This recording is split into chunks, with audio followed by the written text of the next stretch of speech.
Gabriele, uma explicação didática. Como é que era calculado o preço dos combustíveis durante os governos petistas e qual a diferença com o método atual, durante as administrações Temer-Bolsonaro?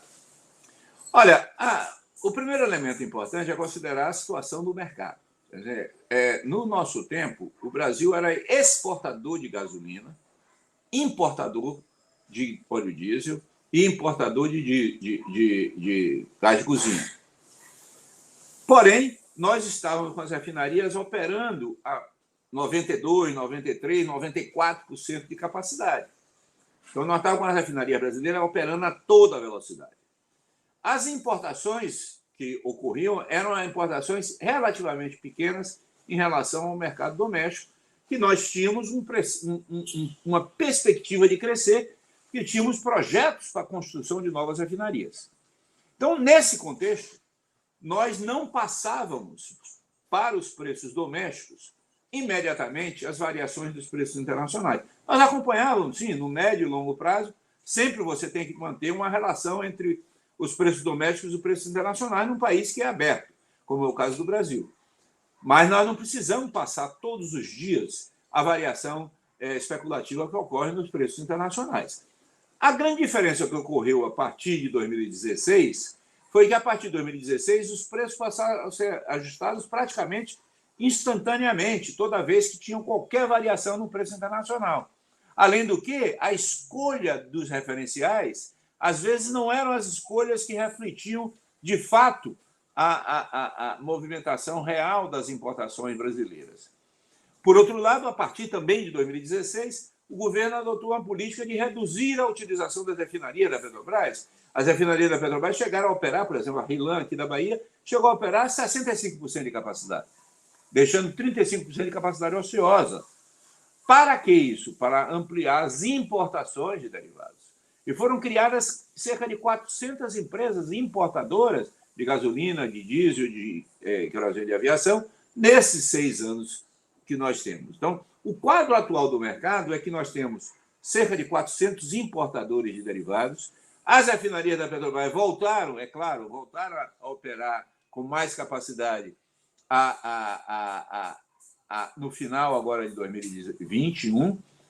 Ampliou-se, sim, de fato, a utilização da refinaria brasileira, e você tem, apesar disso, uma importação de cerca de 1/4 da gasolina brasileira importada hoje, cerca de 1/4 do diesel brasileiro é importado e cerca de 1/3 do GLP brasileiro é importado. Então, a utilização do preço internacional ajustado rapidamente, instantaneamente, favorece o importador e favorece o acionista da empresa, porque o acionista da empresa acaba tendo uma rentabilidade extraordinária, porque produz o petróleo a cerca de $30 o barril e vende o equivalente a um petróleo de $100 o barril. Portanto, tem uma margem extraordinária. E é por isso que a Petrobras hoje tem uma rentabilidade sobre o patrimônio que é o dobro da rentabilidade das empresas internacionais de petróleo.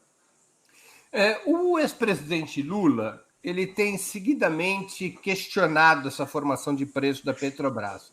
E ele usa uma imagem, ou ele faz uma crítica dizendo que o preço da Petrobras, na medida em que o Brasil é autossuficiente, deveria ser a custo, ou seja, calcular quanto custa extrair o barril no Brasil, com os salários brasileiros, com todos os custos que são praticamente nacionais, estabelecer uma taxa de lucro e colocar o preço, desalinhando com o mercado internacional. Ele até citou como exemplo que há países que fazem isso e que oferecem, que são produtores de petróleo e que oferecem o preço na bomba até abaixo do mercado internacional.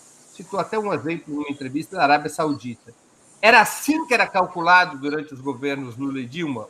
O preço era calculado com base nos custos reais?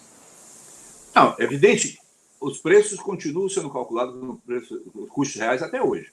Quer dizer, a lucratividade da Petrobras vem exatamente disso, porque o cálculo do custo da matéria-prima utilizada na refinaria é um cálculo do custo real brasileiro. Então, o que vai fazer é que a margem de lucro é maior ou menor. Entendi.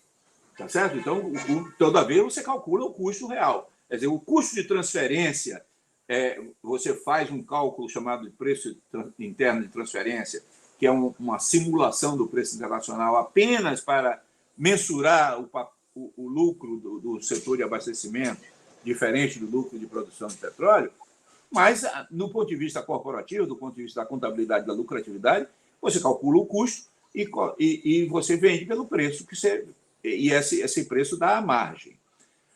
O que é que Lula está falando? Lula está falando em abrasileirar o preço do petróleo. Ao meu ver, o que ele quer dizer com isso é que nós temos que levar em conta essa realidade. Quer dizer, a produtividade do pré-sal é extraordinária.